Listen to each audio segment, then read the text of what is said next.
Jew, lifestyle ni a rasta. Ass be hella thick, I got from Joyce, that's my mama. Goodness gracious, na wakata kakitana. Flow na change sana, damn, where'd I leave my manners? Yes. Guess ni groovy, check the banner. You know the sound, mini tabidi tumeko sana. All these rappers, they be rapping, I ain't feeling it. A few inches got me wondering, is it in? Get it? I ain't feeling it. Kappa, you be full of shit. I'ma leave you hella damaged with a single hit.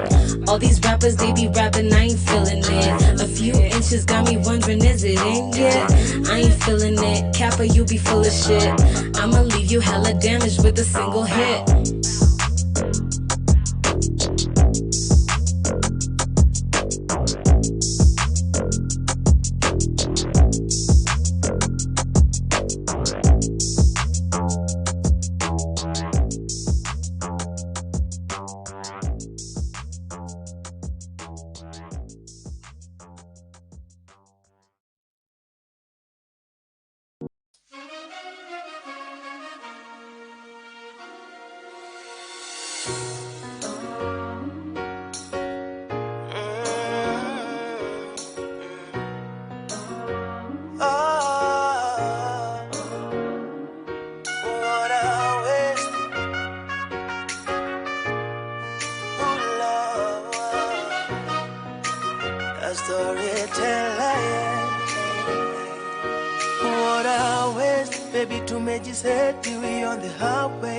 Tukafunga breki, tukaanza bishana, asking who is Diana, vipi mnajuana. I swear tumejibetray, baby tumejiseti, cause love isn't here right now.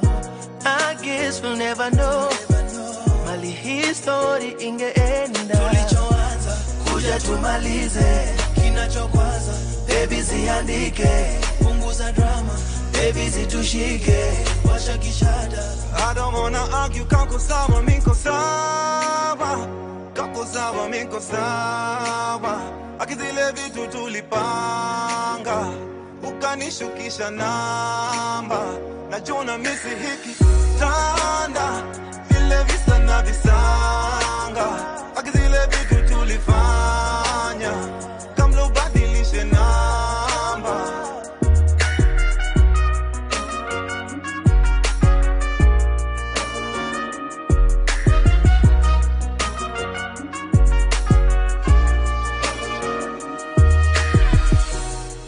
Bado wasemanga mini psycho, bado mupiganga simu yako. Nilideletingi namba yako, lakini naikumbukanga kwa moyo.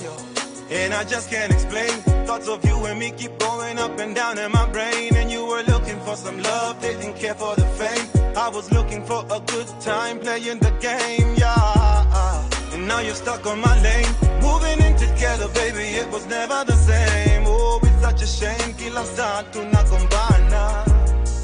Lini tutaelewana? Tulichoanza kuja tumalize, kinachokwaza baby ziandike, punguza drama baby zitushike, washa kishada. I don't wanna argue, kako sawa, miko sawa. Kako sawa, miko sawa. Akizile vitu tulipanga, ukanishukisha namba. Najuna misi hiki, tanda, vile visa na visanga. Akizile vitu tulifanya, kabla ubadilishe namba.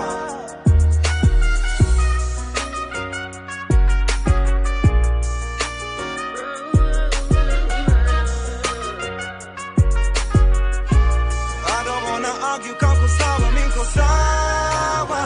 Kako sawa, miko sawa. Akizile vitu tulipanga, ukanishukisha namba. Najuna misi hiki, tanda, vile visa na visanga. Akizile vitu tulifanya, kamlo badilishe namba.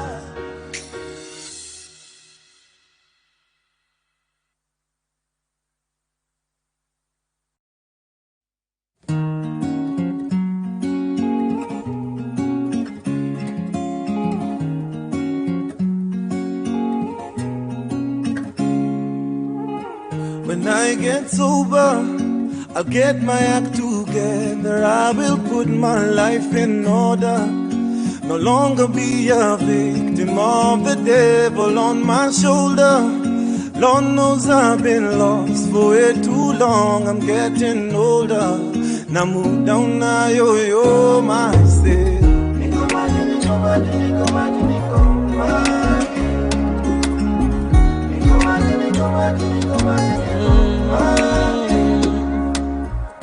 Call my mama and tell her that I'm sorry for the lies and pain I've caused her.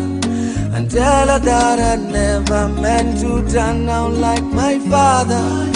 Lord knows that she cried too many tears for all my drama. Now I'm bound to make my day.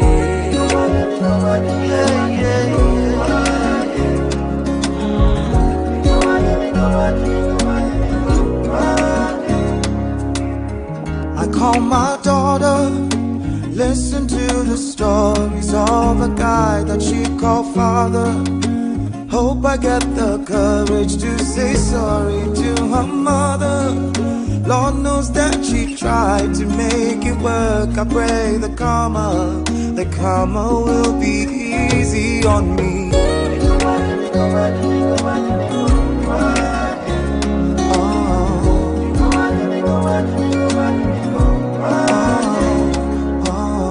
When I get sober, I look for all my friends. I make amends, I drink more water. Find somebody new to love again. Feels like it's over, but Lord knows that I need another chance to start all over. Na mi sili sirudi kamwe.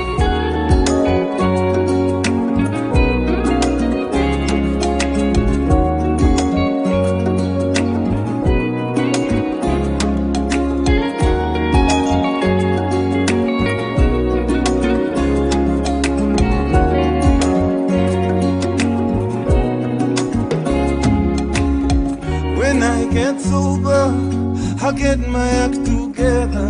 I will put my life in order. No longer be a victim of the devil on my shoulder. Lord knows I've been lost for way too long. I'm getting older. Now move down now, yo, myself.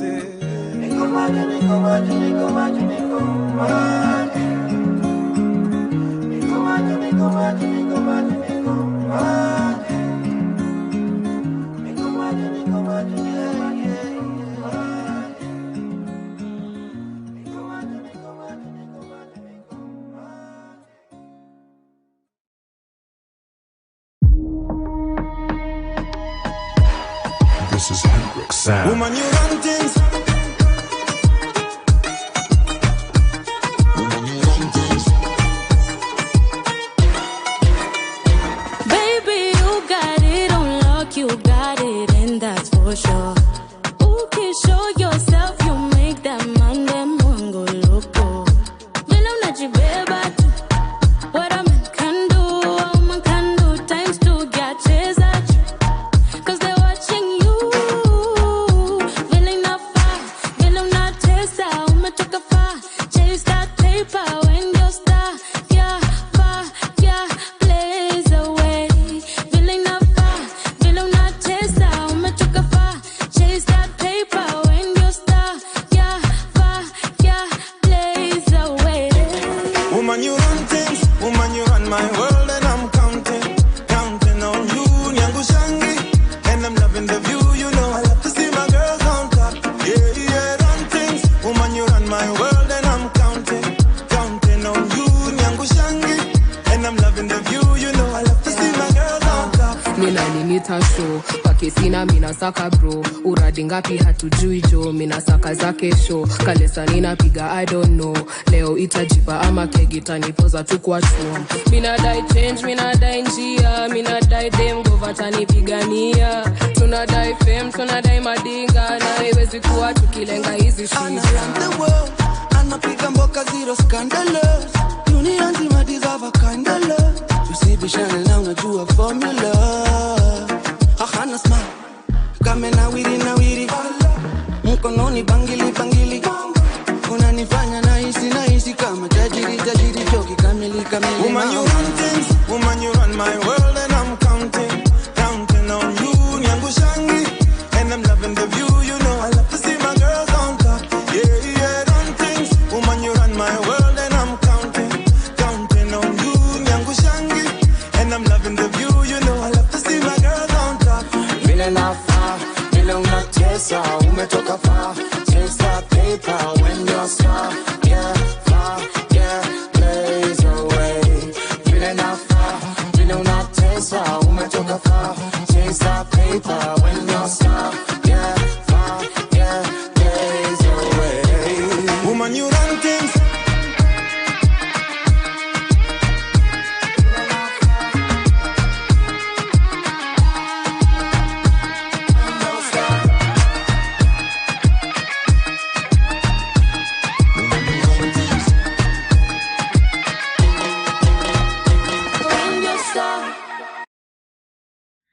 Top of the morning, everybody. Poleni to all my people on the stage. KPLC officially has become like NEPA in Lagos. I don't understand what's been happening in the last 3 weeks, by the way. We're officially in the ghetto. Like, I don't know. How do we have this many dams, okay? And we're struggling with electricity. We even supply electricity to Uganda. The amount of power cuts that has been happening is bad. So I'm sorry, guys. We had a tactical blackout. We're back. My guests are finally here. Watu wa kuhost walikuwa sherehe jana mbaya. Walikuwa bashment ndio maana wamechelewa in my opinion. Guilty. I could be lying.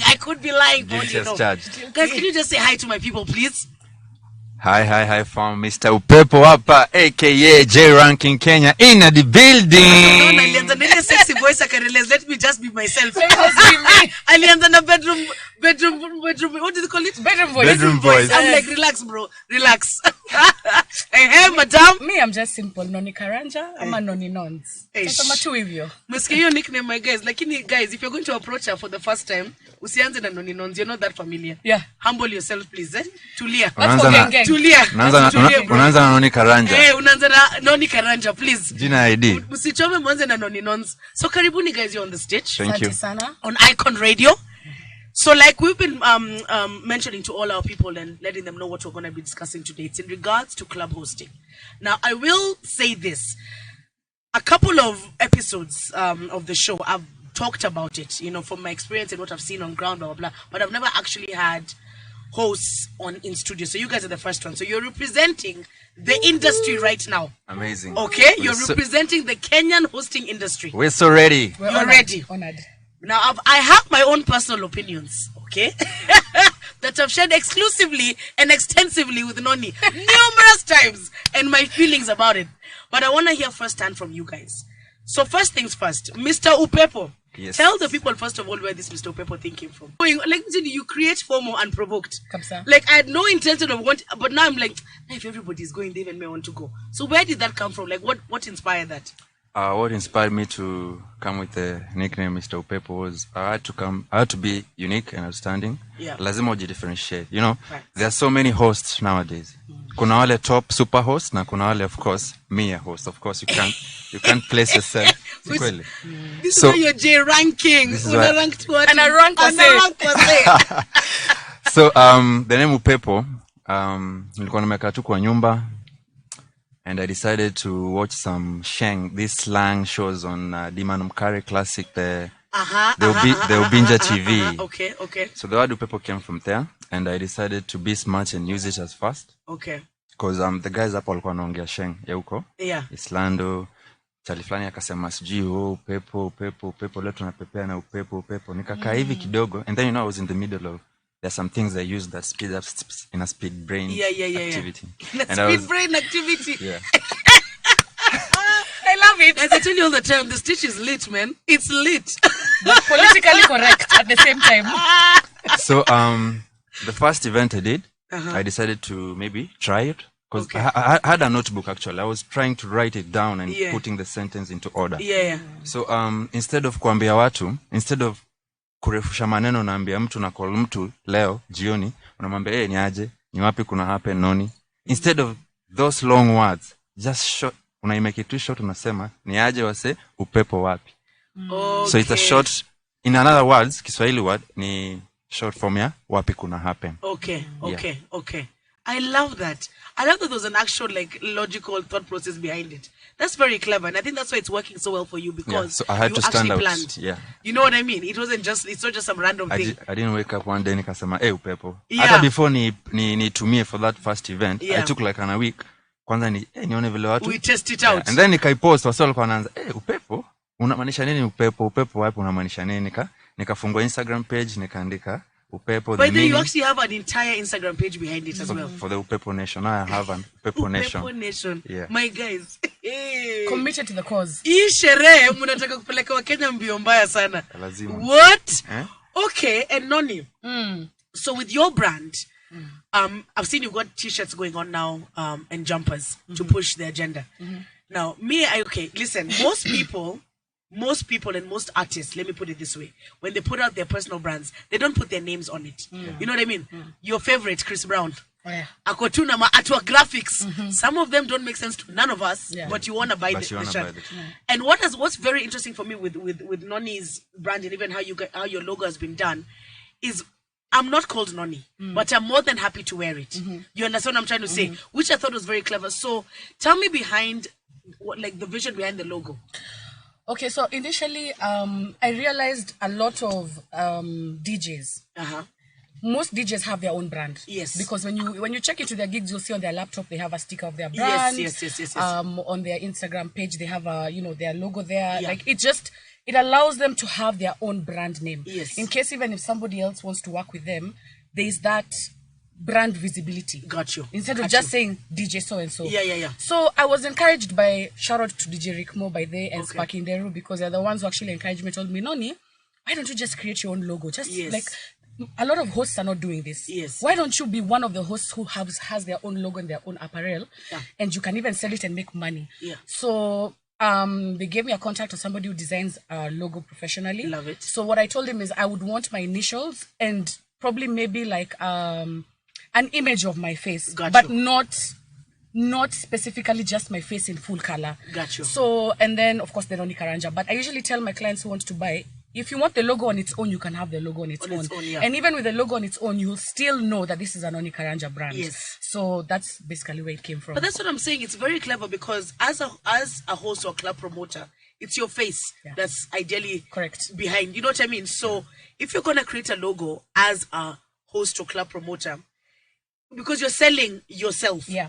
And the first thing anybody's seeing, other than everything else, is your face. Face. You understand? Yeah. So it's very clever. So well done, and shout out to Rick Moore and Smokinderu for being supportive. Yeah. Very rarely in this industry do you meet people who are willing to help you and give you ideas to grow. You know what I mean? People just want to keep ideas to themselves because, both in the entertainment industry of artists and this entertainment of hosting. It's across the board. It's just across the board. Like, as long as you're in the creative industry, people always feel like if they share knowledge, it's going to take away from them. You understand? Yeah. Correct. And it's for me, it's really down because I'm like, and this is why it's very difficult for people in our respective creative industries to grow. Because it's okay, so umejeka knowledge yako yote umekatu kwa nyumba nayo. What was the point of all of that? And one thing people forget is that once you help a person, maybe akifika kule on top, itakuwa ni heshima kwake sana azinie pia kukuraise, kukuja kukuinua kwa sababu ulimweka on that position. But that's what we don't have in Nairobi right now. Everybody stands for it. We rise by lifting others. Yes. Like what is knowledge if you cannot empower somebody else? Yeah, it's like what's the next step? Yeah. It's pointless. So now, guys, hosting in the 254. Yes, sir. As you rightfully said off air, let me tell you guys, I'm in numerous groups. I have been added to some groups I don't know. So I'm just going to choose life. Because I just sit there. I don't, there's some groups I think I've been in for like 2 years. I have never physically said anything. Yeah. And if you tell me, do I know one person there? No. I've never even, even to me, I don't know. So I don't even know what I'm in the groups for. But posters get in every day. And from what I remember, maybe 2-3 years ago, hosting was very much limited to celebrities. Guys used to hire artists or video personalities to come and do the hosting at their respective clubs. And it was the assumption of, because this person is at such and such radio station, because this person is this celeb artist. is known. You know what I mean? He's known, he's going to bring 1 million people.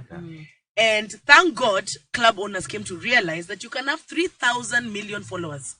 And still That does not mean you're going to show up to their club with even 10% of your followers. Most times than not, most artists, most media personalities used to show up with his manager, and maybe one friend or his chile or the boyfriend. Exactly. And that's it. True. Wakunywe pombe zako wende home na 100k na wewe sales zako hata zilikuwa wasi hiyo siku. You naweza verify. that one I can 100%. verify. You understand? Yeah. So finally, I think, and it was in the right direction, club owners started to realize what you need is influential people who already have a set of friends, okay, that are willing to come and hang out with them. Yeah. You know what I mean? Yeah. So come every Saturday, you know, as Sandra, we used to meet at, I don't know where in Langata and eat nyama, and we're 20 guys. You hire me as a host, by default, those 20 people are going to come. And eventually it's going to grow, because out of those 20 people, if each one of them invites one of their friends, we're already working with a number of 40. Exactly. You get me? True. So finally, club owners got that, which was awesome for the industry, because now it was giving job opportunities to people who are very influential but didn't necessarily have 1 million followers Correct. on Instagram or whatever. Yeah. Dope vibes. And I was like, this is very healthy. It's so good. It's a whole new platform for people to make money, especially, I hate to put it this way, but the younger generation, because guys, let's be a bit honest. It has, in other words, it has really created employment. It to the- really lot. did. A lot. It really did. Yes. Unfortunately, now the downside is, from what I'm seeing in terms of what you said earlier, with now there's 300 million hosts in the 254.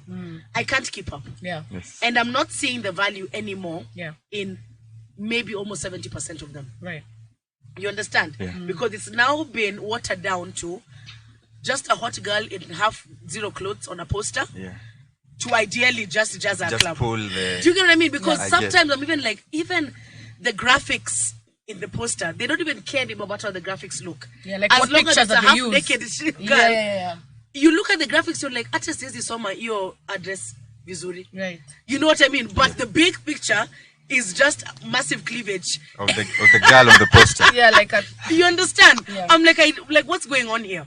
So in you guys' experience, being veterans and one of the, as J Ranking called it, you know, the high end and top end Super hosts. influential super hosts. Yeah. How has that affected you guys business wise?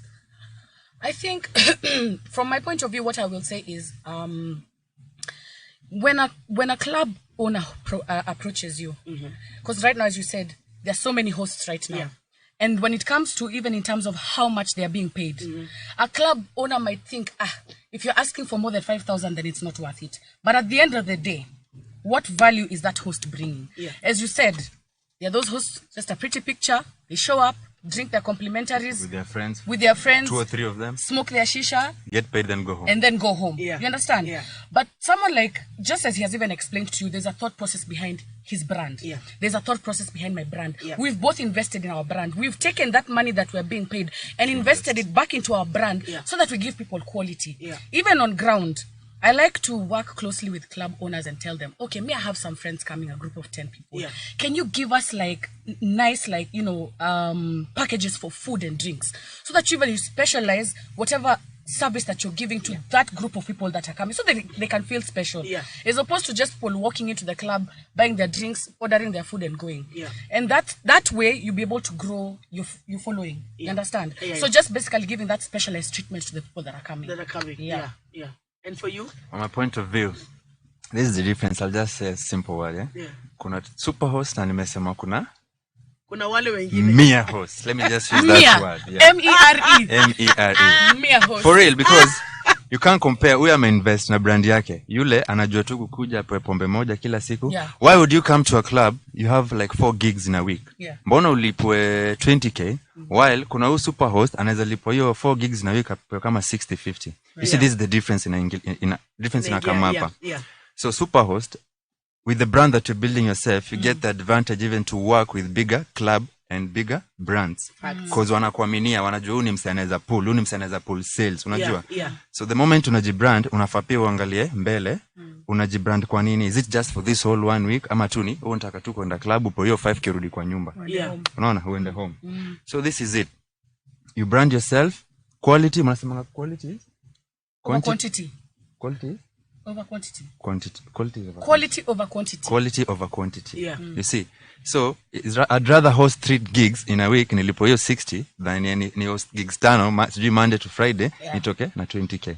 Doesn't make sense. No, I agree. And I think maybe just to add on to what he's saying is, if you look at even J Ranking's page or even my page, we will take the time to set up a photo shoot, get clothes, yes, do a professional photo shoot for our pictures, for our posters. Yeah. Because at the end of the day, your that presentation that you're selling matters so much. Yeah. You understand? And whatever they see on the poster, okay, best believe you better show it on the ground. Also, so inakuanga pressure pia kwetu. No, inakuanga pressure, I won't lie. Inakuanga pressure. But then even, let me not lie to you. What you see on the poster is not what you see on the ground. There's a club that I host, and let me not lie to you. If I show up that club with a hoodie and jeans, by then taulizwa hadi na bouncer, Noni kwani leo ni nini? What's going on today? True. Yani, as in, unapitia nini? Ulilala wapi? Do you understand? What are you really going through, bro? So at the end of the day, that investment that we put on ourselves to even look good presentation, fine, in a sound kama ni vanity, but at the end of the day, it's entertainment. Kwani entertainment inakuanga nini? Of course. Ata, you know, music artists, they invest in their brand and their look. Of course, 100%. So it's basically the same thing. I ain't gonna lie. Okay, so with that said, and this is just like an added note, I feel like with what you've just said in terms of quality over quantity, it's also now starting to affect the DJ fraternity in Kenya. And I'll say it like this, because we know of DJs who book maybe 12 gigs in a week. Yeah, from let's say Wednesday to Sunday. You know what I mean? Back to back. Back to back. It looks great when they do that roster saying, well, I'll be at this weekend. One list vitu hamsini. Sometimes even up to 3 gigs in a day.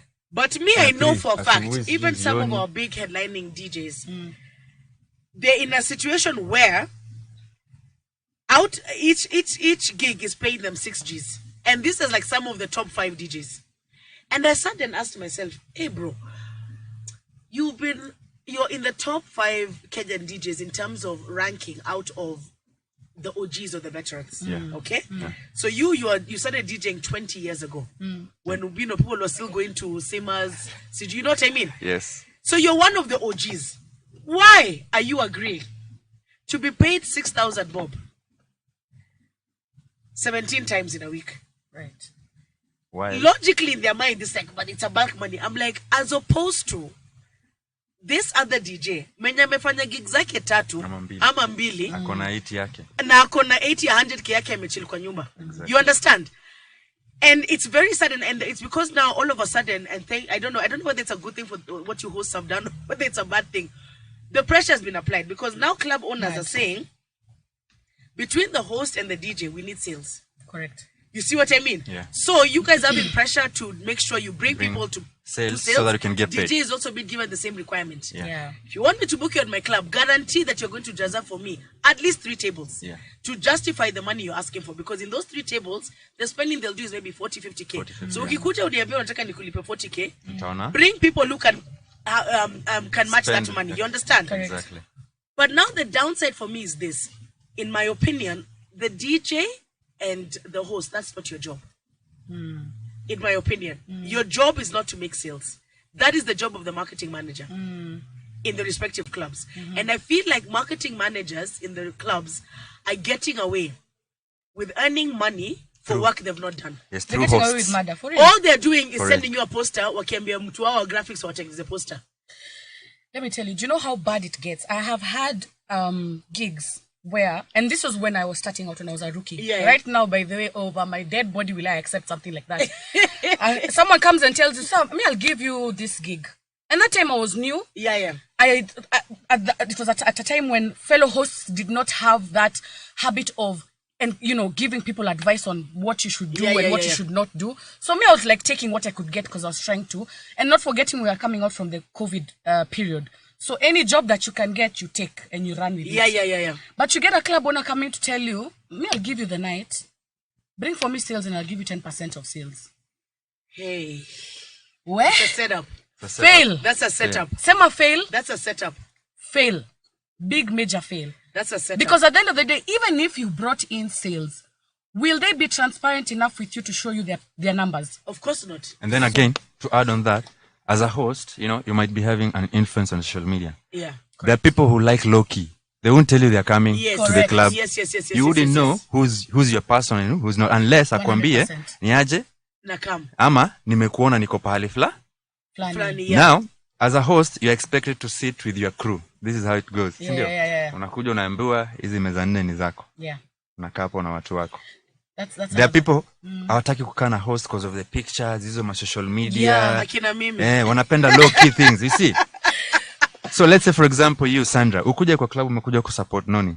Kwanza nikiona zile masparkers and then the cameras all over. I'm like kill me now. And then the cameras all over, the host is there, she has to post, so that aweze ku attract more on the social media. 100%. How would you know Sandra kama umekuja na hujasema umekuja because of Sandra ama umekuja ukamwambia yeye akienda kuambiana itachukulikana kama she wants to take an advantage of that. But this is actually I think it was sometime last week.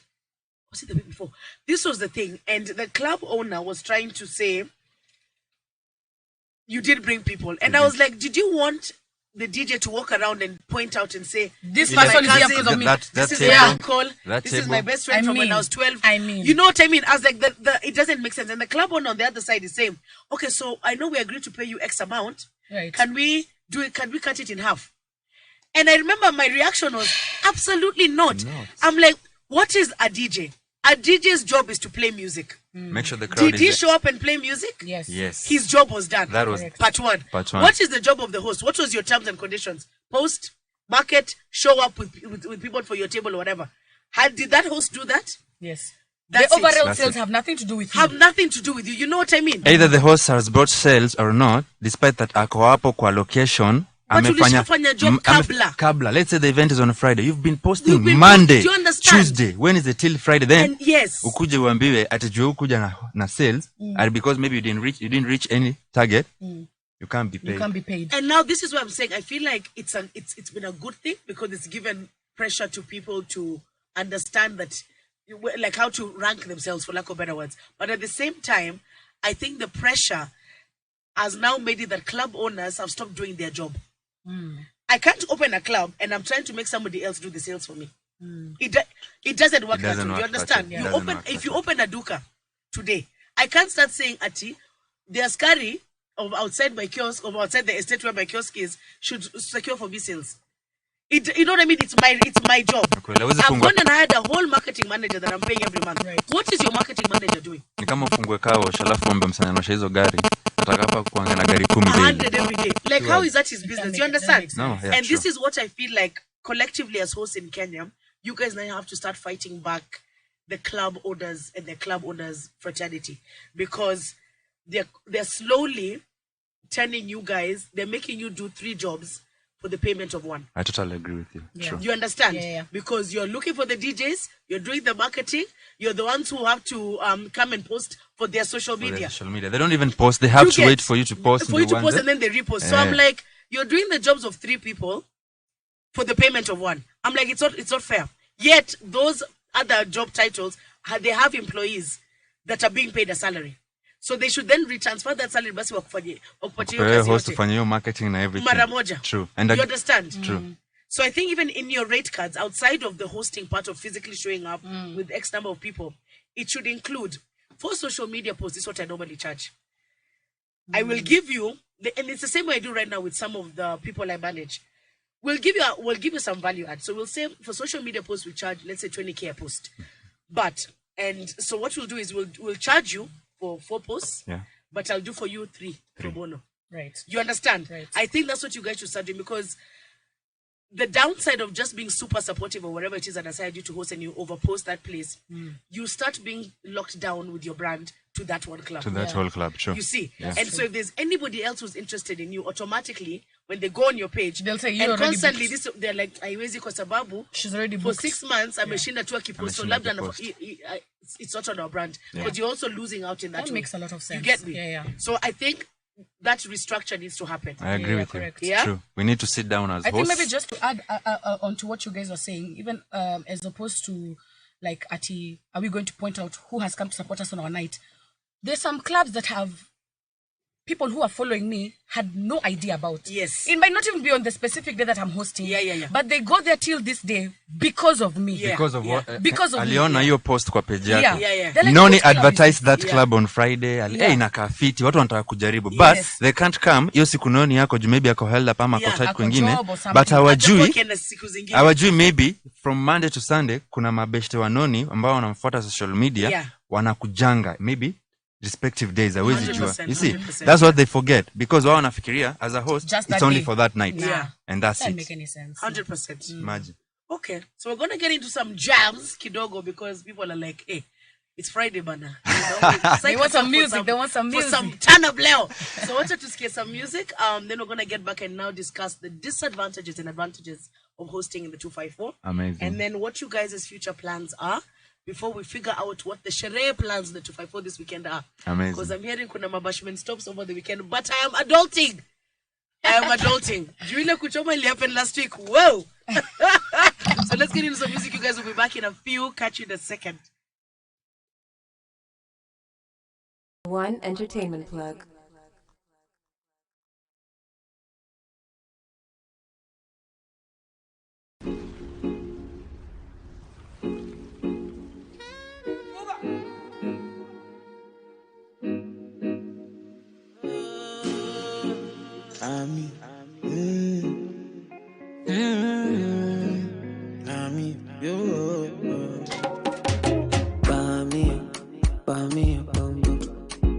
Only we see baby be your daddy up.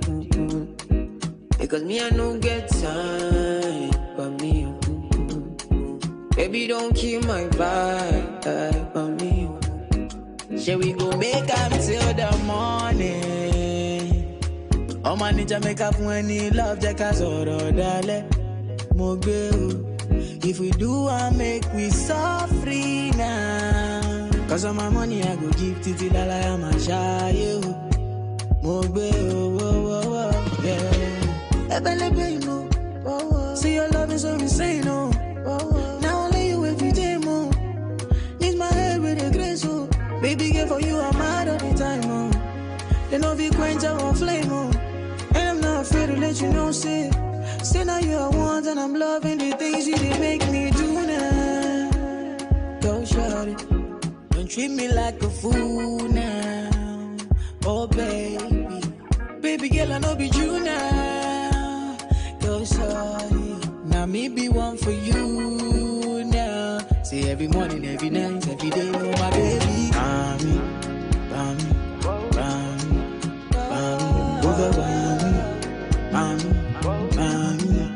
Bami, over Bami, oh Bami, over Bami.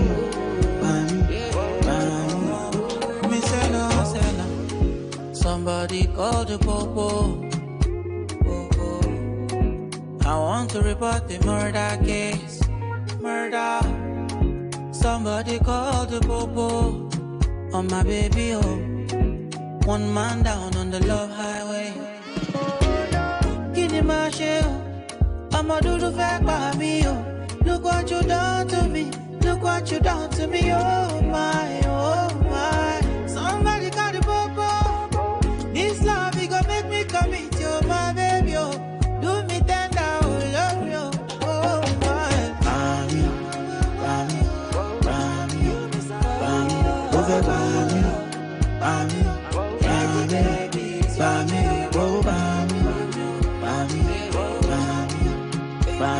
over Bami.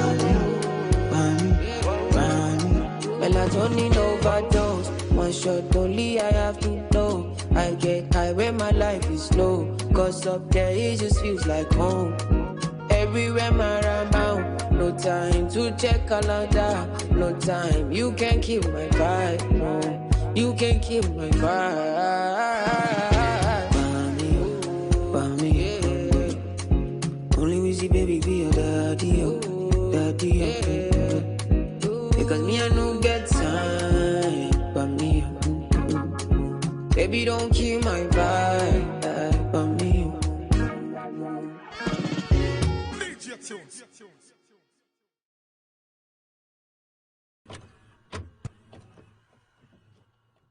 we don't cast.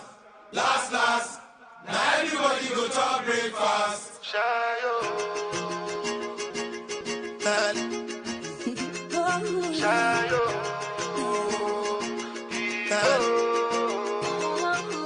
You go bow for the result, though. Nothing to discuss, oh. Cause I did win by default and without any doubt, oh. I'm a me happy adult, oh. I no go feed the girl, I no go feed the girl, it's out, oh. I'm a mind that's with the talk, oh. I put my life into my job and I know I'm in trouble. She manipulate my love, oh. I know holy, and I know that get both. Like the Baba Frayo, my ayo, don't cry, yo. I need you go and shadow. I need you go and shadow. I need you go and shadow. Shadow. I need you go and shadow. I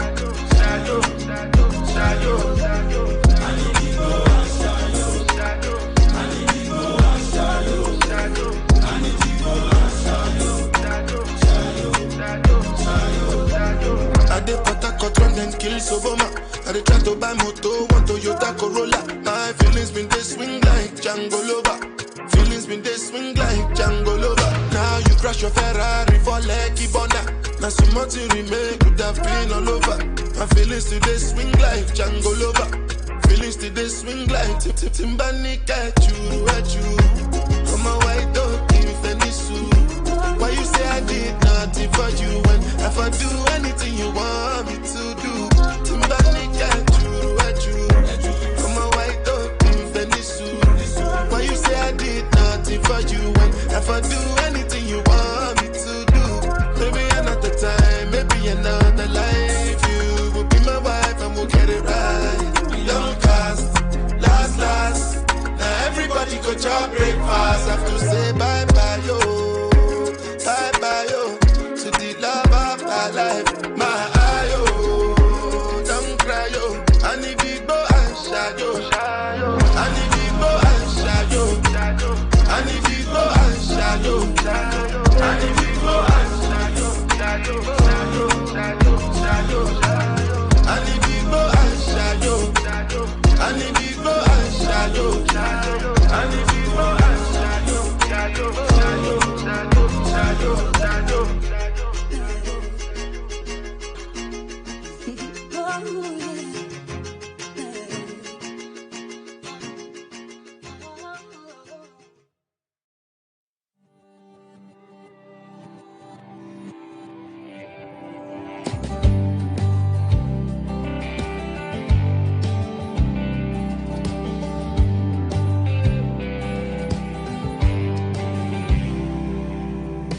There's a quarantine outside, ain't nobody leaving.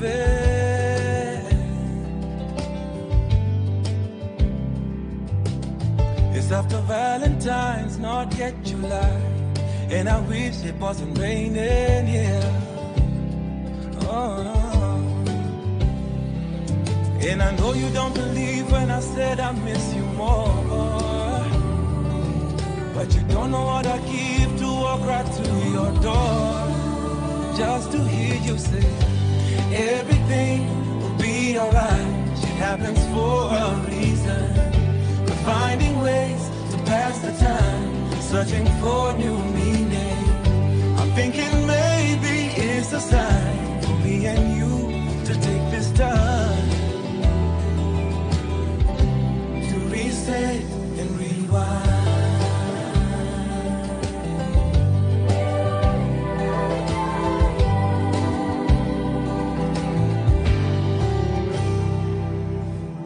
There's a loneliness inside. We on the phone for hours.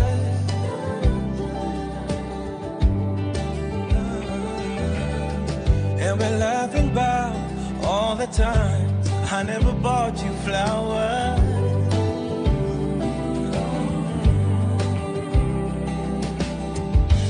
Watching movies, getting high, writing songs to stay alive. Hope we make it out together, yeah. And I know you don't believe when I said I miss you more. But you don't know what I give to walk right to your door.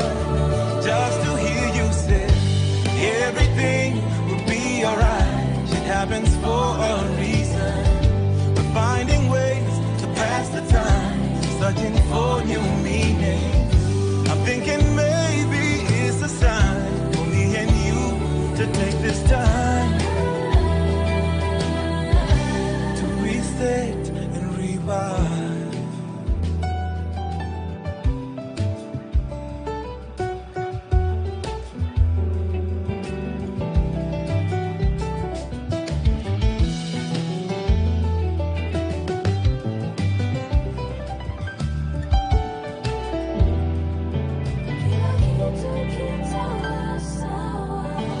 Everything will be alright. Shit happens for a reason. We're finding ways to pass the time, searching for new meaning. I'm thinking maybe it's a sign for me and you to take this time to reset and rewind. Everything will be alright. Shit happens for a reason. We're finding ways to pass the time, searching for new meaning. I'm thinking maybe it's a sign for me and you to take this time to reset and rewind. Oh, would you go with me? Oh,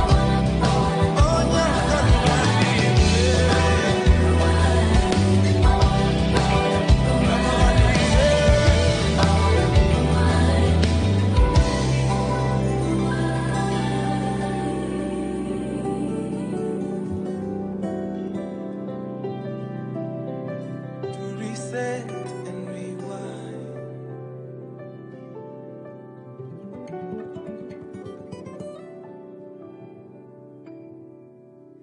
What do you do, everybody? Karibuni back here on the stage with Sandra on Icon Radio. That's Icon Radio KE on Instagram, Twitter, Facebook, YouTube, and iconradio.co.ke. So we're back with my super duper hosts, as Ranking has put it. That's J Ranking, Mr. Upepo, Himself. and the one and only Noni Karanja. Noni Nons. Who, first of all, you guys, let me just tell you for free. Please go and follow Noni Karanja on Instagram. And it's literally Noni Karanja.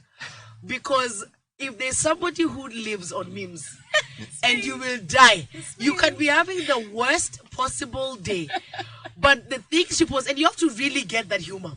Because you really have to be a funny person to understand the meme she posts, because you will die.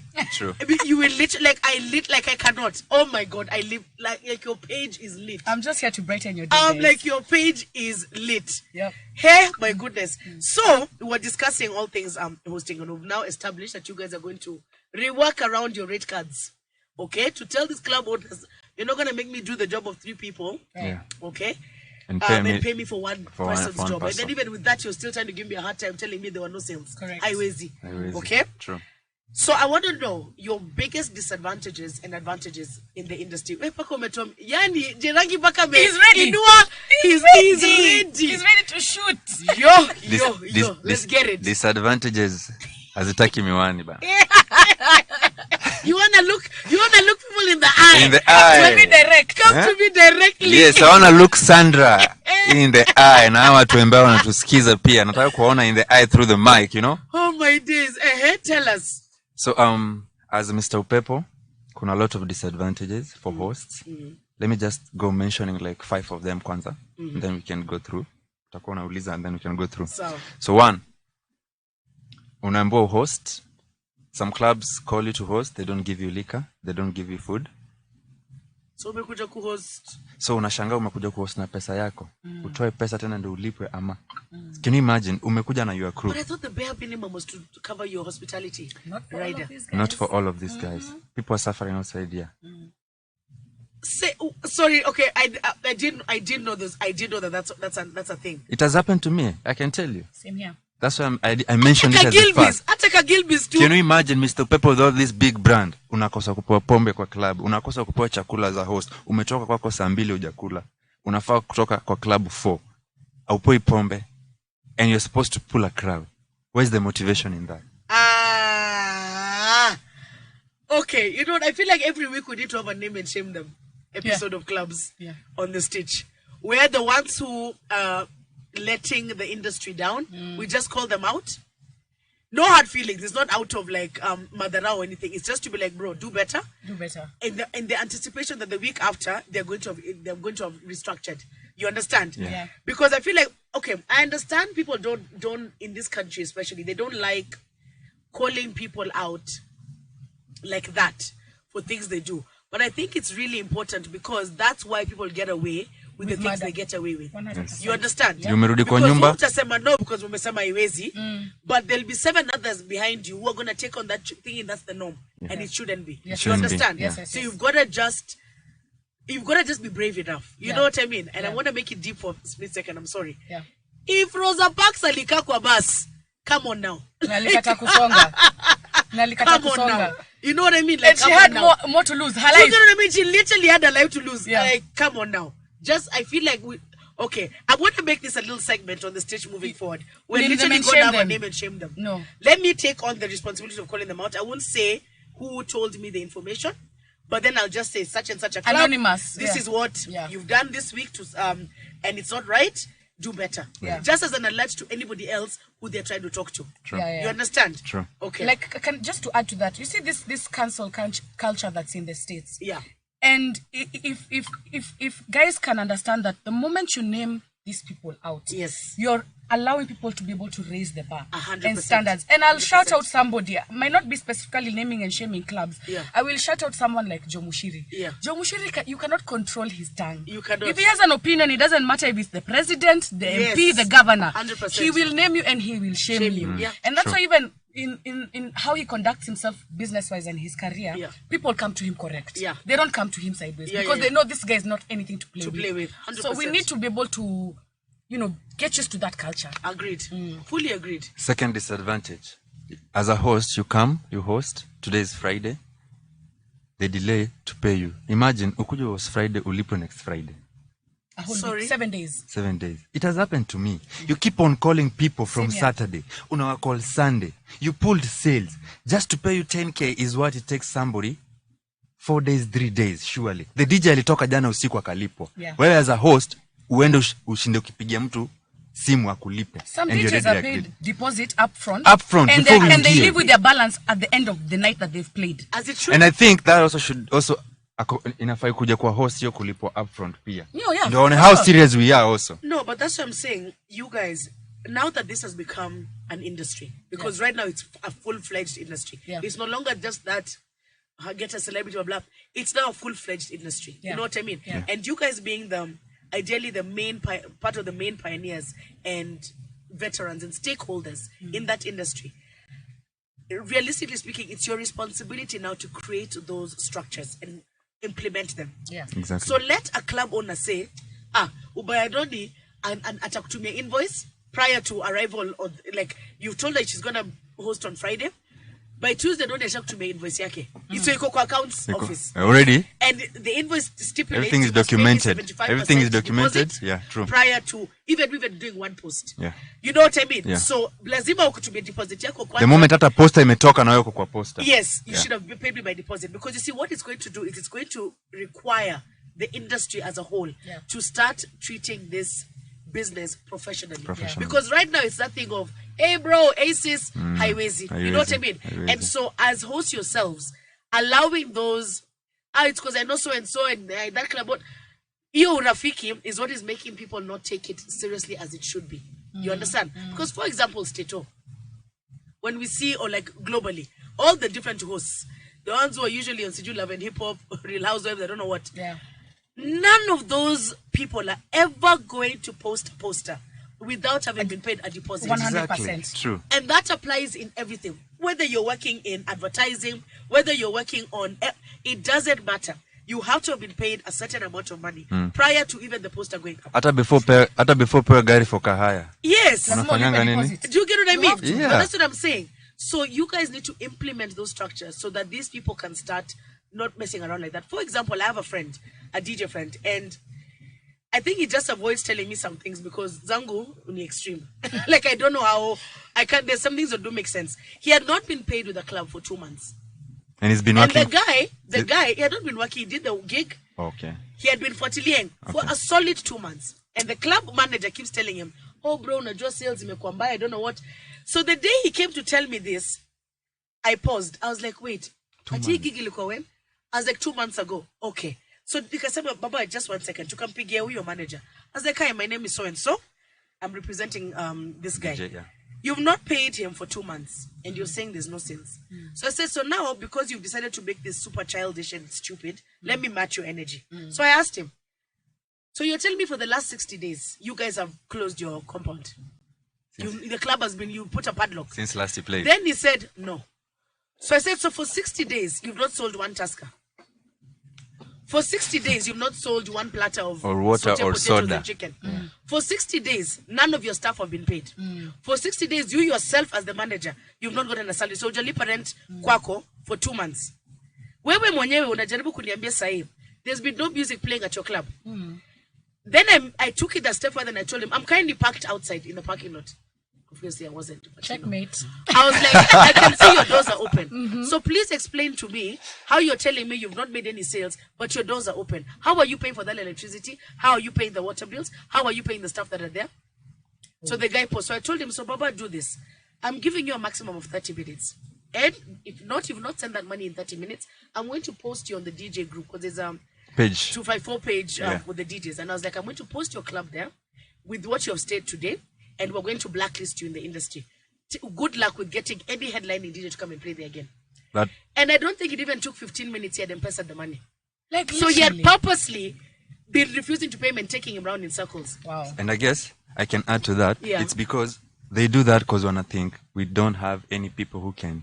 Yes. We have no regulatory board that can be you don't able have, to you don't have any person. Yes. And I'm like, when you push back up. Hey, unajua. So I think also as host, to add to your point, we need an council association. Yes. A host association. Yes. Whereby we can be having our representatives to represent us in terms. Unajua kuna madem pia wanatesa. Kuna madem wanakuja wata host, ndio? But hawana hiyo nguvu ya kubishana na wakubwa wa club. So ataachilia. Yeye ataachilia sema okay, ile gig ilienda hivyo. Sasa mimi nitanyamaza. Hata akipost asema kulipwa. People will talk. People say this club is bad. At the end of the day, you'll still not get paid. So we need people ambao to back up. I guess hata Noni alikuwa amenichapia kitambo. We open an association, we get our laws. Even if ni wawili watatu, we'll be paying them as host. Kuwe na group yetu as host. Wenye atakuwa na to represent in such cases. You'd rather do that because what it then does is eventually people, how they treat hosts and how this industry works is going to be very professional. And you'll see immediately what's going to happen is it's going to switch. True. All of a sudden the issues you've been having and having to deal with back to back will stop. Because even now club owners are going to be like, hakuna mtu anataka kwanza kupelekana kotini na maloya because they're 10k, 15k. They're going to be like, no.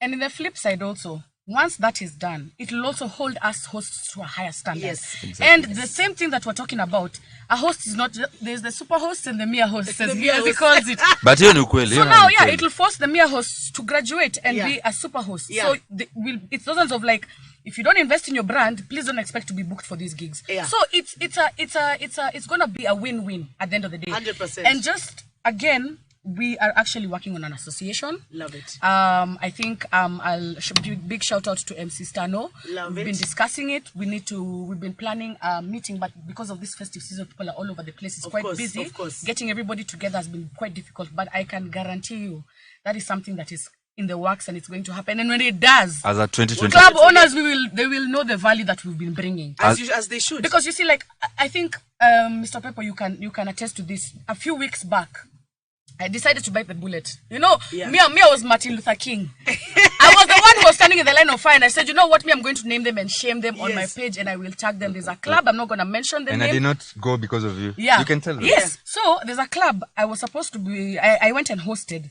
3 times. And currently to date, the last 2 gigs that I did, I still haven't been paid to date. Funny thing, the club is in Uptown. Yeah, Uptown.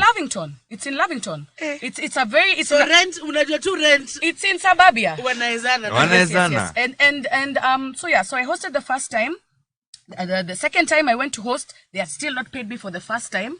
The third time I went to host, they promised me when you come for the third time, you'll be paid for the first and the second time.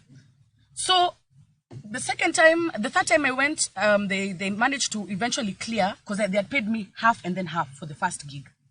in piecemeal, As which at the end of in- the day doesn't make any sense. What is the value in that? You understand? So Maybe unalipo in installments. in installments. It's like your rent, you'll pay it in installments. Yeah.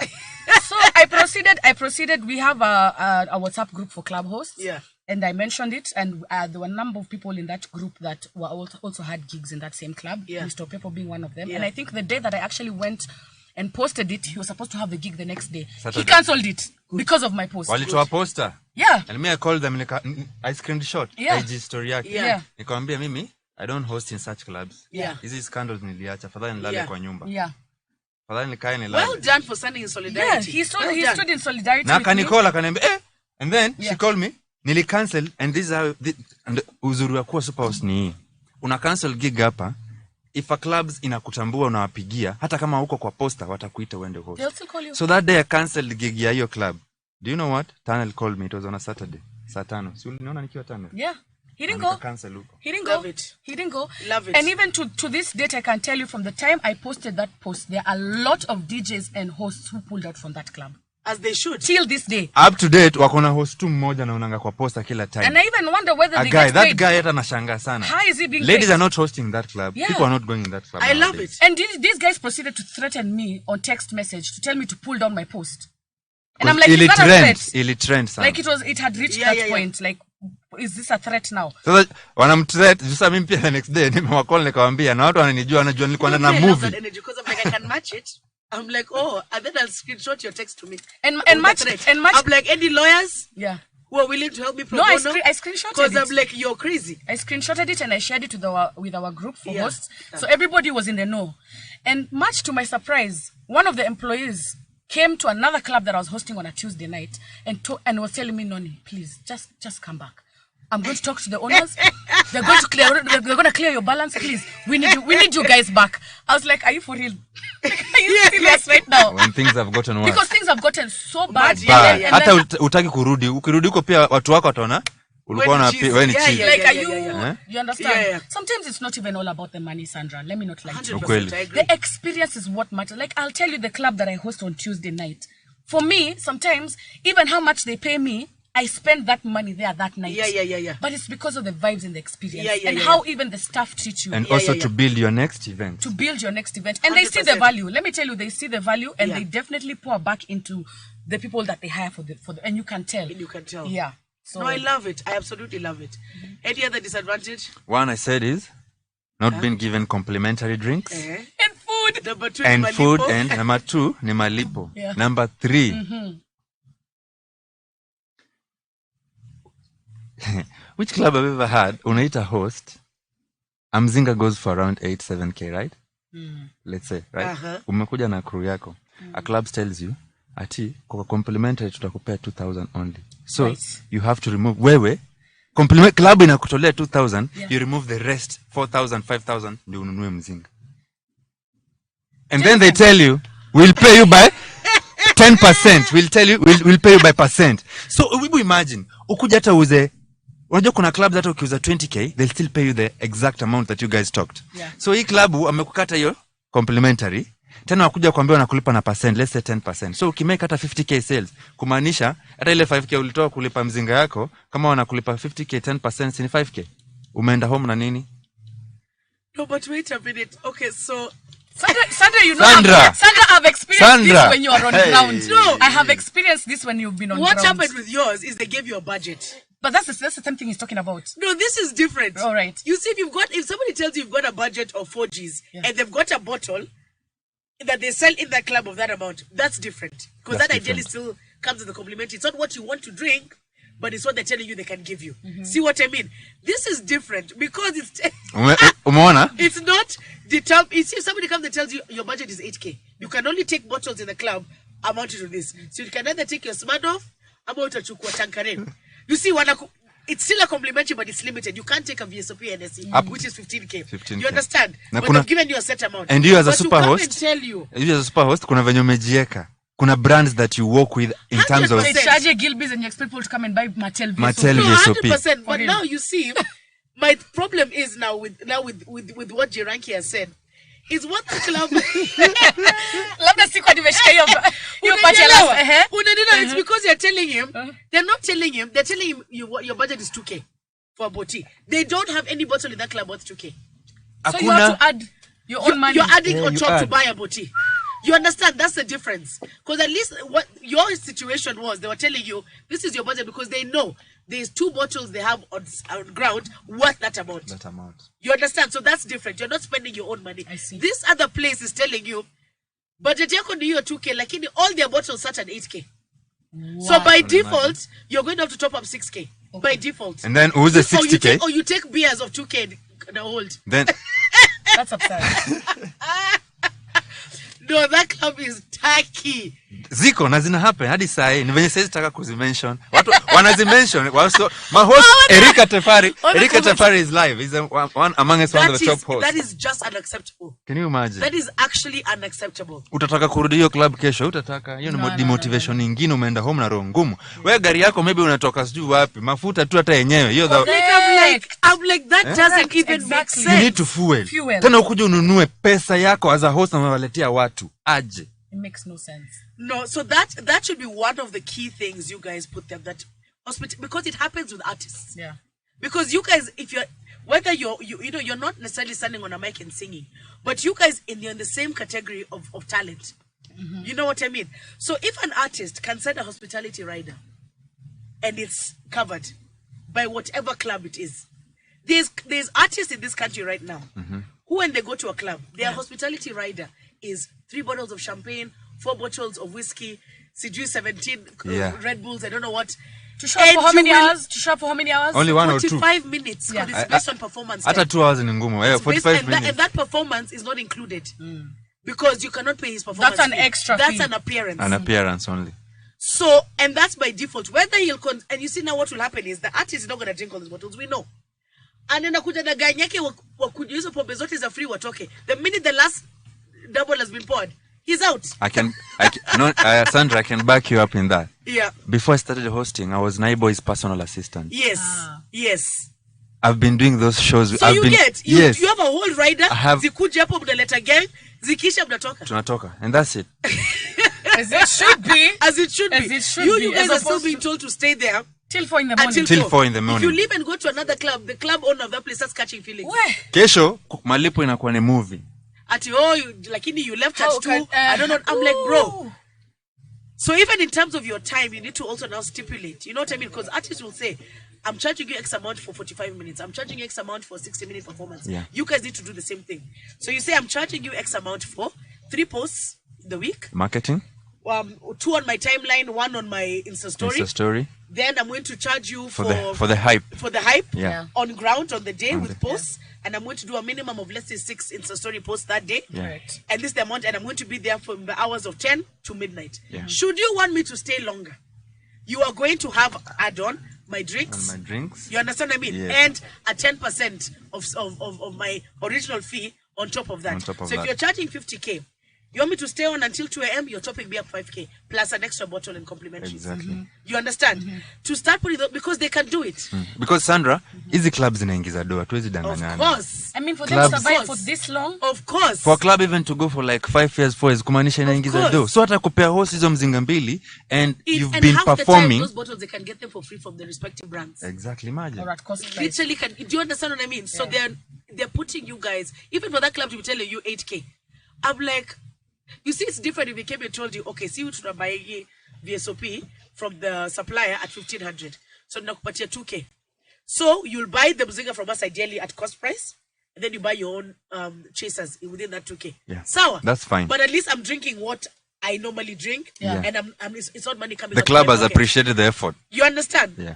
They should stop getting paid. I think to put it into perspective for people to understand, there's influencers for all sorts of industries. Yes. We have even influencers for products. Say for example, Elianto comes to you and tells you, we want you to, because maybe your content is based around food and cooking. Yeah. And we say, we want you to influence for Elianto. Okay? So you'll give them your red card. Your red card is based on, first of all, posts, videos, Insta stories, and reels. Yeah. Okay? And it's all original content you guys create. Yes. at that point, you've not even discussed anything about sales. Eliota will not come to you and tell you how many Leontes of Eliota have you Of sold. course not. Now, if you want to peg it onto sales, that gives the influencer an opportunity to earn. Give them, you know the way they can generate a code for you. I'm an influencer for this certain product. Generate a code and a link for me. If my followers buy this product through that link, I get a percentage of those sales. So that's how you can even. So can they create a link for me as Noni? When my people come to the club, it doesn't matter whatever day of the week it is. If they're buying using my code, it can be able to reflect what kind of an influence I have in that club. How many people are coming to that Monday club to buy? Sunday. Yes. True. And I get a percentage, 100%. and that is over and above the day I'm supposed to be there to influence. 100%. So, as it should be. So I feel like that makes sense. Any point strong. Wanaume 100 munge. Oh my God. But advantages, guys. Let's talk about the positive side now, boosting. Because you guys wouldn't be in this industry. I think there's one disadvantage we have. I really need to represent our women on this one. Yeah. Please don't get me started on that. Because this one, if I fail to mention, I know my female battalion hapo kwa group ya hosts, they'll come for my neck. So I'm going to changia to this because when I mentioned when I started the interview that I've talked about this in my show a few times. So okay. I was assuming we're not going to discuss it because it's a sensitive. Okay, let's have a conversation. We are going to discuss it and we're going to talk about it. So I think the question is, are men held to a different standard from women in this industry for club hosting? Absolutely, yes. In the whole world. In the whole world. In the whole world. In the whole world. Yeah. But in this club hosting, there's so many, what can I call it, loopholes, and in terms of how women are treated. So fine, as you said, I call them flower girls. The girls that you put them on the poster, nini. But sometimes it's a hidden agenda. And those but of course, because they're sexualizing the women to get men to come and those to the club. Those Asha girls, the hostess girls, ambao wana walk in watu.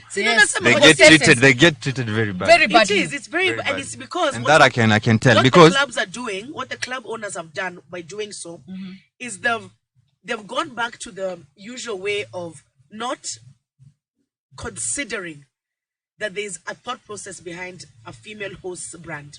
They're assuming the only thing you have to offer is your body. Exactly. You understand? And that's why, and there's clubs where I've seen in groups, they've said, when people are discussing hosts, and someone will literally say, apana, you can't put that on the poster, aita leta watu. And not because of whether that person is influential or not. Literally, the friends of that club owner are telling him, if you put that girl on the poster, nobody's going to come because she's not hot enough. You understand? Which means grown men with families and daughters are sitting, sexualizing women to the petty level of, can we put her on a poster? Right. Correct. On site. That's a very big problem. 100%. And even on ground, it's even worse. Yes. Because on ground, some of these club owners, I might not say the club owners, even sometimes the managers, because I feel like the managers are more, have their ears to the ground and can be able to operate. No, but Mama, at the end of the day, for me, it's from the top to bottom. It's from the top to bottom. But I want everybody to take accountability, even the managers. They expect these hostesses or hosts or even waitresses to show these, these customers, the male customers, a good time. And attention. A good time. Do you understand? And I feel like just by doing this, you guys understand what I'm saying. But highly sexualizing women and expecting us to, entertain them. You submit yourself. And it's not even, you guys, let's just call it as it is because it is what it is, yeah? Let's stop pussyfooting around the issue. The thing is, what is happening is, mom, even in terms of outfits, let's just bare minimum. You've all decided, Sawa, you want all waitresses to wear little small skirts and booty shorts. I'm going to crop tops. Crop tops. School of old school battle, but yeah. You want them to wear those outfits for a reason. And then, if the customer who comes there Monday to Friday, he comes and buys his whiskey every day, ameanza kupenda waitress hapo, and I've seen it happen in numerous clubs. And they start coming because of that? Because of that one waitress. Yes. All of a sudden, the managers and the respective owners are saying, wewe mtu akiingia, hizo mameza zingine ni zako achana nazo. Only deal with that Only table. deal with that Beyond is back and call. Yeah. So automatically what you're telling this employee of yours is, one, because I'm your boss and I'm the one who pays your salary, this is the instruction. So you're already putting in a very awkward position where she now is being forced to ideally pimp herself out to a customer because my boss has instructed me to do so. So already there's that part one. Part two, in doing so, you've encouraged that customer to know that he can call the shots on any female in that club that he wants. Just because of his spending Just power. because of his spending power. You understand? So you've already ranked him above even your own employees. Correct. You understand? On site. Number 3, by telling her to just take on whatever it is he's going to do, as he's groping her, as he's asking for her number, as he's trying to take her home at the end of the night, and none of the security or anything are trying to stop it, that the problem with that is you are creating a culture where you're telling customers, if you come to my establishment, You'll get ladies. you're gonna get women that you can go home with. So we're doing literally a very Can we call it what fancy it is? version of prostitution. Thank you. On site. Simple. And And that's problematic because me, I'm trying to, opportunities in life haven't worked out. So I now have to be a waitress. Don't need in the shule. My boss, customers, fellow staff, because I look the way I look. Customers here, because it's not like I'm standing on the road. So Amekuja kwa club. This is a fancy version of Fancy version of Yeah. So prostitution. uko tu sawa na unajua atakubaia nini, atakufanyia hivi. That is what we're encouraging. And the day another waitress comes in that's prettier than you, It's a rotational. all of a sudden you're back to square one. Back to square one. And now the club owner doesn't want you in that club anymore because Ulikata demands za? no, sikukata sisi mwingine ahota wana scam, so customer msame found another one. Uh-huh. Now the owner doesn't want you in that club anymore because this customer who used to be about your life amepata mwingine. So now you're being removed. In short, they want to retain the customer. You're dispensable. Problematic. Yeah. And it's a very problematic thing that's going on. And also because most of this, I will say, in this industry for hotel industry and restaurant and club, they're very much underpaid, especially females. They're very much underpaid. Yeah. So they're told, wewe uki hustle utapata tip yako. Yeah. So they're forced to just be in the system. I'm not gonna say that they're forced and they've been put a gun to their head. Yeah. Some of them do it willingly. Yeah. But you see, it's a habit that now we are It's a culture we created in here and it's like thriving. It's thriving. It's thriving. Can It's the same thing even with hosts. I wanted us to go to that side now. It's the same thing with some hosts. I know for a fact some hosts who literally are more than happy to sleep with club owners for jobs. Yeah. That's a problem. Yeah. Exactly. Because what it's doing is it's diminishing for you super hosts. Because a club owner is looking at you. Yeah. Has called you. Yeah. Assuming you're gonna do the same thing. These are the last 7 little hosts of his. The beer host did. He called you to his office, mkaenda, mka pretend ku negotiate, aka book Airbnb, mkaenda mka get into some sexual relations. Ukapewa job Friday. Ukapatiwa job Friday uko kwa poster. Yeah. But have you actually been paid? No. Because according to him, he paid you by drinks and you paid yourself. Exactly. For a good time. And also. Then now come Noni. The club owner calls Noni. Yeah. Let's have a meeting for me to book you. Yeah. He's assuming the same thing is going to happen. Noni is not about that life. What happens? He now starts talking badly. Don't book to other club owners. We are Noni is difficult to work with. Yeah. It happens, Not because of not being it's because she's professional. Alikata, yeah. You understand? Alikata could go below her standards. That's a problem. Because now it's hindering jobs for the people who are genuinely trying to build this industry and work legitimately in the industry. Yes. That's the big problem. Yes. Because for example, in the CJ ranking, for the guys, okay, once in a while you do see when they post hosts who are good looking. But you guys are never t-shirtless. Apart from me. He has I will say he does have a few posters. Zangu unajua in another world I'm also kind of a model in my own world. Got you in my own world. Yeah. But you understand, but you see it's very sad that for the female host the automatic image they want to focus on is the sexual part. The sexual part. For the male, it's not that's not even something that they even think about. In fact, if you can wear a full suit, these are my 3-piece suits. So impressive. Those are the ones they want because now it looks like yeah.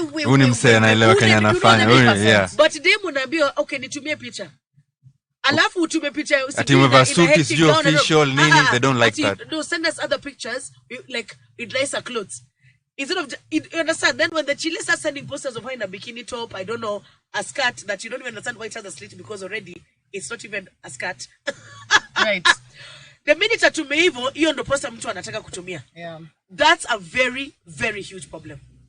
Me, I can guarantee you, I have lost jobs because probably maybe I was not as forthcoming as they with advances as they wanted me to be. Yeah. And why I can clearly tell is because I'll host this place once, twice, 3 times. All of a sudden, I'm not being booked again. Yeah. But I've been replaced with somebody else. And you look at that person's impact and my impact, it make sense. Not the same, It's yeah. not making Yeah. But then when you look at it properly, with the third eye, you're just like, okay, now I know why you've booked this babe. No, it's ridiculous. It's actually just ridiculous.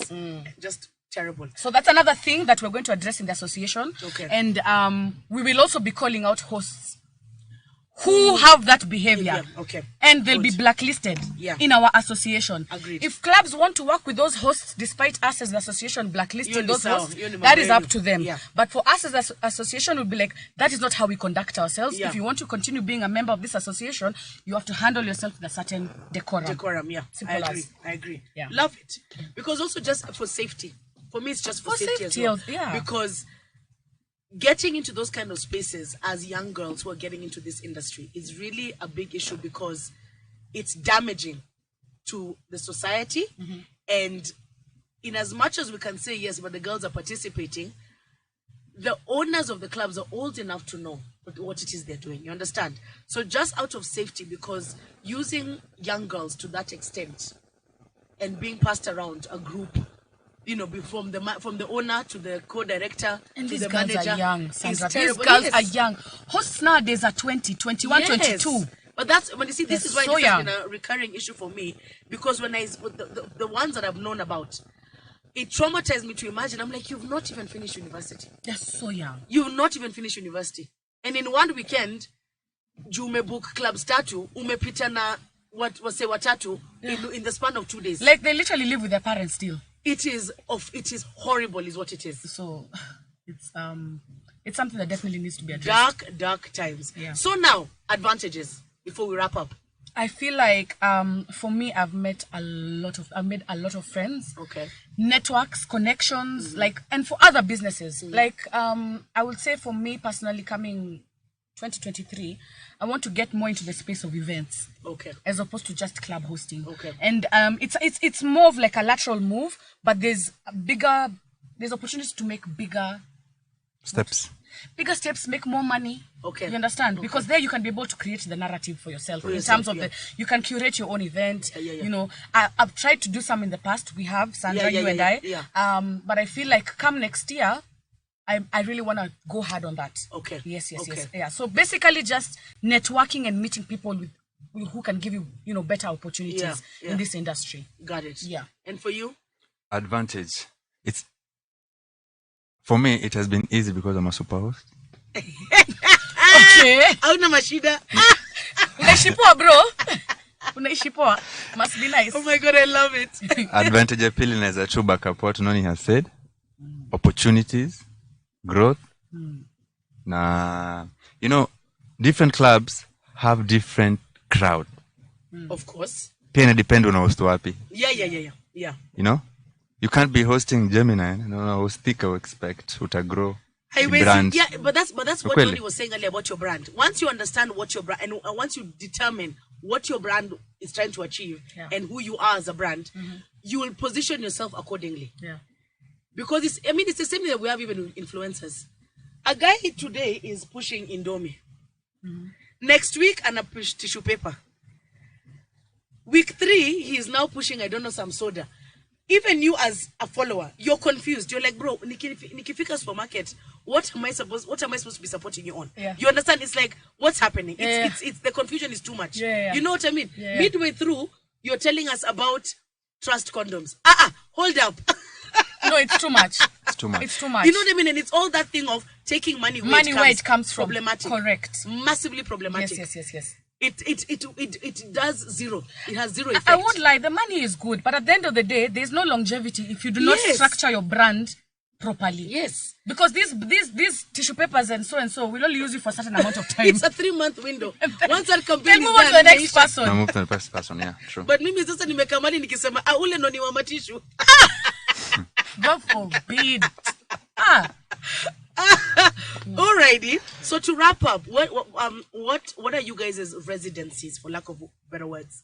And where are you guys hosting on a weekly basis right now? Or rather even from the weekend, what is the plan? Okay, for me, I've steadily been at Club Gemini. on Tuesday nights. Love it. Yes, and every Tuesday night at Club Gemini at Life Plaza, and we usually call it Tuesday Night Live. So that's, I'm telling you. And it's live. And it's really live. Let me tell you. I think kutoka days K1 Tuesday night, the only club right now that I will call it international club, like literally yesterday on Tuesday, you get people saying, I've just come from the States and I was told this is the place to go. Love it. That's I love it. And then Saturday tomorrow, Kokota Piano. I'm a piano to a KE. Go Juja live, balcony experience. Unanibeba because mi sijui hata Juja ni wapi. Lakini uko na jazzy ya nini? Football jazzy. Jio ndio theme. I don't even wear sweaters in general. Nitapoint zile nini za black hapa kwa sura. That's it. You bado me represent. That's what I'm saying. I'm like, okay. Yeah. But again, I just want to shout out guys from Amapiano to Kenya. Like they've been steadily like on that vibe for close to 2 years. Is it 2 years now? It's officially, I think it's a year. Yeah. See, they did the anniversary. For Nax 20 December, last year, November. So they're about to hit the 2 year mark. It's about to hit the 2 year mark. And I'm telling you, these guys have steadily grown. Me, I just respect their hustle. I'm not gonna lie. Yeah. So shout out to them. Saturday locked. Love it. Mr. Upepo himself. Upepo inakuanga moja manze, mnajua kama kawa Wednesday pale Reggae Tunnel. Kila siku, kila Wednesday ukinitafuta kama nimekukosea nitafute Tunnel. Kama niko na deni yako, kama nilienda left foot. Wednesdays at the Tunnel, Saturday, Fridays Excess Millionaires, Sunday Aluta Gardens Quiver with more spice. Bro, unalalanga when? Even when unashanga, I'm like, sorry. I'm really tired just listening to that roster. I'm like, what? Monday na Tuesday ndo kulala. Respect hey, that. You're tough. Let me tell you, T for tough. I'm like, I don't know, maybe it's just because of old age. Like, mwili lakini, mwili inaweza kimbia. For now bado niko kwa hiyo nguvu ya kukimbia. You know? Sisi yetu haiwezi. Hey my God. You go 2 nights in a row, you're finished for 3 weeks. You're like, listen, don't call me. I'll call you. I want to take a 1 week. Don't even call me. Just text me. I want to take a 1 week break. Yeah. Most of the ladies do that. You know? Yeah, too much pressure. For sure. Inakuwa too much pressure. You need to take a break once out of the hosting. For sure. Yeah, true. Because others it is excessive. Niliona ulikuwa umeannounce na taking a break. I was shocked. Let me tell you, last week I did a post. Nikaeka kwa story. Nasema, guys, from this week I will no longer be hosting. On to the next vibe, Mr. Upepo, regards. Let me tell you, sikumaliza hiyo wiki. Tunnel, mabosi wa Tunnel directors wanne. Bro, nini inaendelea? Tulikukosea. Kuna mtu kuna deni yako? Actually, like, listen, this is not even about you. Mpaka ilibidi ni call manager anakula asubuhi. Niambie what's not happening. No, it was a shock. It was a shock. Sasa nikaona kumbe kuna clubs. Because it means the demand is high. The demand is high. So I saw kill it. Yeah. No, he's one of the best male hosts in Nairobi. Kill it. Yes. Yeah, true. Yeah. Kill it. Continue building, and then now eventually just get into, especially with the association you guys are talking about. Yeah. In the eventuality now, start running the association as it's supposed to be, as you now mentor the younger ones who are coming up to ideally follow in your footsteps. And to add on the mentoring on the younger ones, the reason why I decided to come back on hosting, naweza kuonesha, I got messages from DM. Kumbe kuna host wadogo wanatuangalia wanasema, hey bossy, we admire what you do. Nilipata message kaa 6, madam na Charlie, and I was like, hey guys, sawa. But of course, what you guys are doing is like, you've literally... So that gave me motivation also, nikaona kumbe the guys watch us wanataka kuwa kama J ranking, nataka kuwa kama Noni Kenya anafanya, and that gave me a hope, and I decided, guys, that was just a joke to really back to work. I love it. I absolutely love it. Okay, my darling. So this weekend, other than tonight, Saisa, our in-house Saisa, has her single release happening at pregame. Epic lineup. She's an incredible female artist getting into the industry. She's rapping. Okay. And it's trap rap. Okay. I was like, fam, tumeingia hiyo season sasa. It's no longer about akina Butros, sijui akina boys. I was like, the females are coming out. Yeah. They are ready to talk recklessly as well. So I'm like, I'm super excited about that. That's happening tonight. Tumesema kesho ni Kokota Saturday. Yes. Juja Mall. Oh, me, I thought it was like a... Juja Mall, because it's a balcony experience. Right, so they're not doing it on grounds. Right. Rooftop, Got you. Yes. Got you. Rooftop ya Juja Mall. I thought it was going to be like a ground, so that's what's happening then. Yeah. Sunday, just as usual, in Mabashment too, because apparently now that it's December, Kenyans have decided it's on. As much as Sakaja has tried to kill reggae, Kenyans have said it's okay, bro. Tutaanza kupiga sherehe 10 in the morning. So that by your 9 tuko tu sawa kwenda home ndo tuamkie kesho. The name Aluta.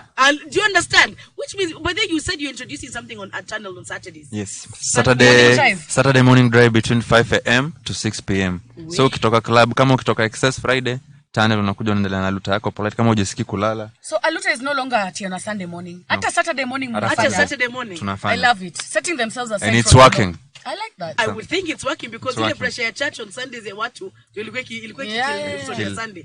So you're helping people. Turudi nyuma kidogo Saturday sasa. I love it. That's amazing. Oh my days. And then now I want to do a shout out to a fellow called Rodriguez. Kennedy Kilonzi from Athi River. Tunakupenda sana and see you later. And then anyone you guys want to big up your group? So the rest of your co-hosts? I would love to big up 2 main DJs ambao wame influence tu hapa pale niko. Love it. Mmoja anaitwa Rafes DJ Momo Spice Entertainment. Hey, well done. Man, a bad man. I've been working with him for the past 1 year, Love it. And he's Mo Spice Entertainment All Stars. Yeah. Another one ni DJ Nick D because he's Nick D has seen Nick D and Mo Spice wameona ile bidii niko nayo as a host. So they added something. Akanifungua kilo akaniambia, why don't you be a DJ and a host? Kule Marambwexe. Vile clubs wanawalipisha now you do it. Thank you.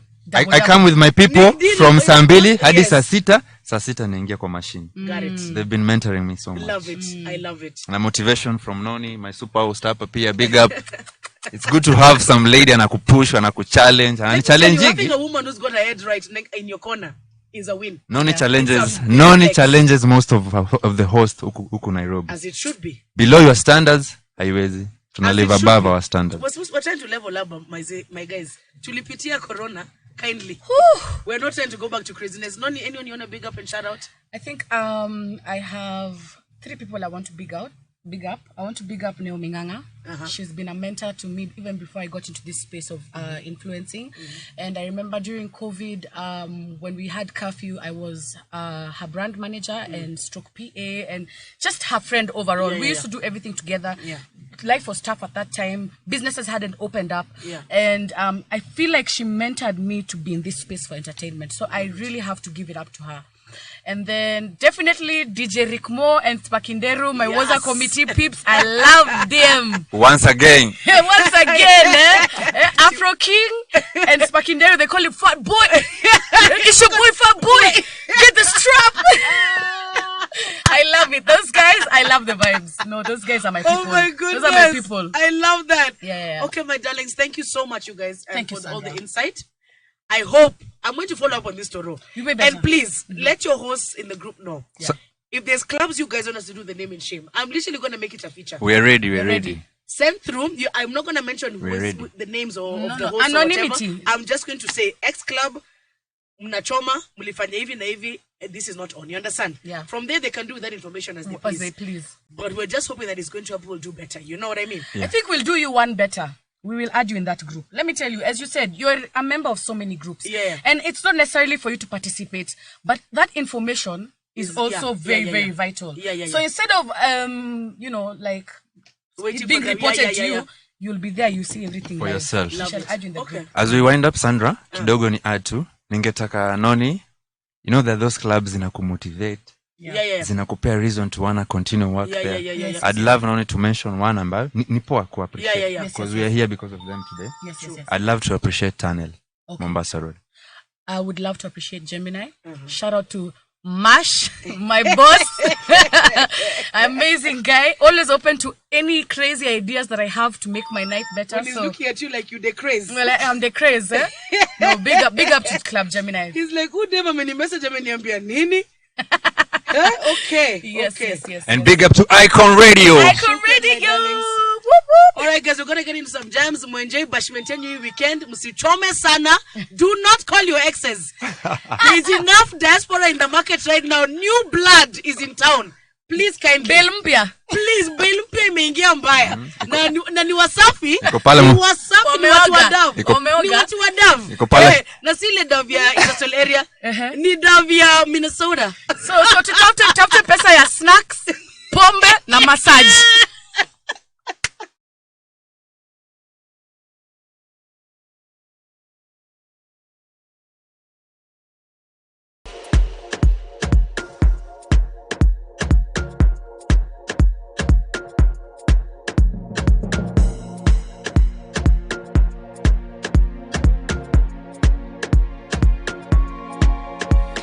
Usuku yasetshenzwa kodwa wena uhleli la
In every instance, the emotion is handled in a constructive and helpful manner. Now, a danger to that, of course, is modern entertainment. Modern entertainment seems to be based upon whipping the emotional life. It causes us to develop all kinds of fears and anxieties. The individual reading the newspaper can have a complete breakdown over the difficulties and disasters of society. He also develops hates for people he knows nothing about, or accepts joyously someone who is a born scoundrel. He does not know the difference. But one thing is certain, he is punishing himself whenever he caters to the tendency to morbidity which is developing in so many people today. The problem of trying to entertain your way along the path of life.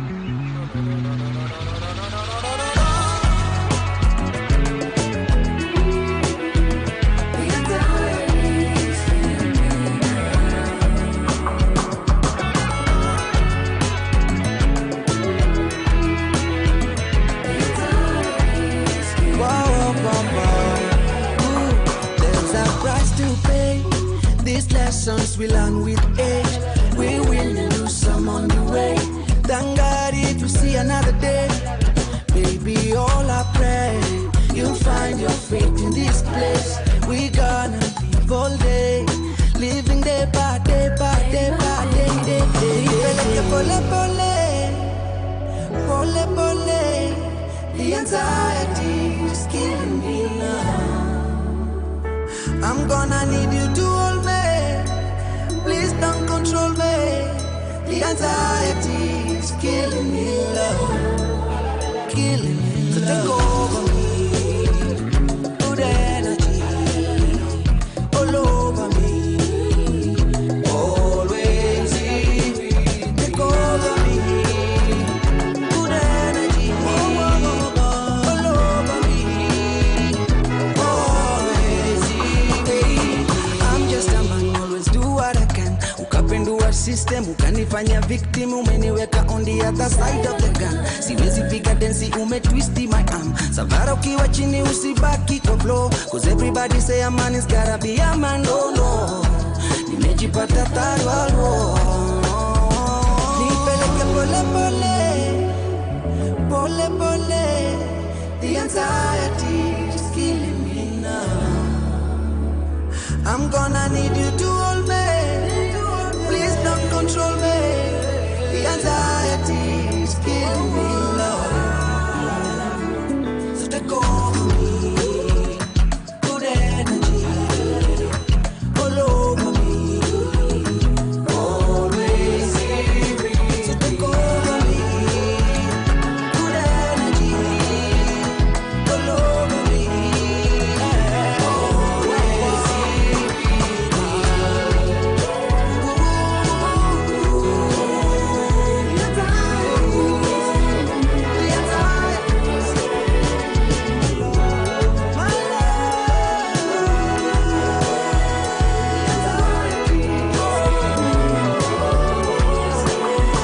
Nipeleke pole pole, pole pole. The anxiety is killing me now. I'm gonna need you to hold me. Please don't control me. The anxiety is killing me, love.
Taurus music.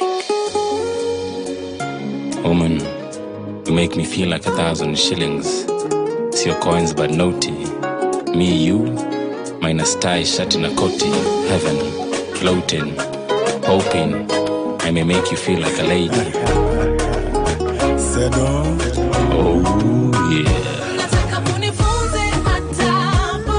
Penzi langu tamu kama madafu. Nipe hilo penzi la ajabu. Usikawie, usikawie, usikawie bila sababu.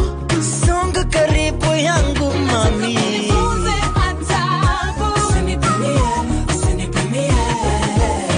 Ua imechanua ukikawia nitanyauka. Jua kapisha mvua nimegundua utaniua. Wanipagawisha. Long time it's been kuna kiangazi. Tukutane wapi, nikupate wapi. Wewe ni mubaya baya. Mafuta moto kwa karaya raya. Nitaimba bila haya haya. Wewe ni pasta mini koya koya. Wewe ni mubaya baya. Mafuta moto kwa karaya raya. Nitaimba bila haya haya. Wewe ni pasta mini koya. Nataka munifunze adabu.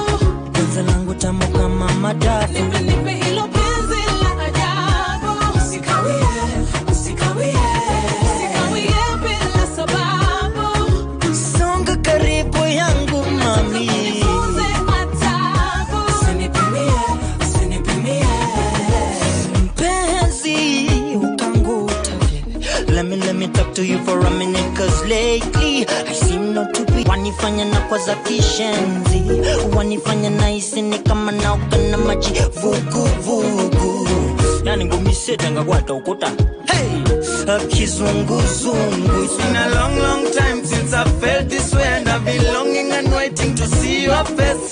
Songea karibu niruhusu nikubusu, sauti yako mpenzi nataka kusikia daily. Fire, nikiwa nawe misioni haya.